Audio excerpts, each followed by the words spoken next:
జరిగింది?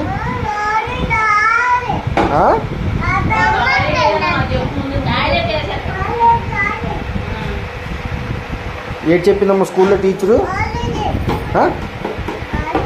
బాలి చెప్పిందా?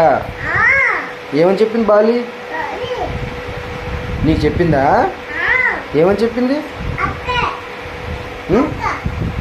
అక్కడ ఏమని చెప్పింది? బళ్ళో చెప్పిందా? ఏ బళ్ళో చెప్పిందమ్మా? అది చెప్పిందా? చెప్పు అసలు చెప్పు. హాయ్ బాయ్ చెప్పిందా టీచరు? హాయ్ బాయ్ చెప్పిందా? చెప్పమ్మా సరే.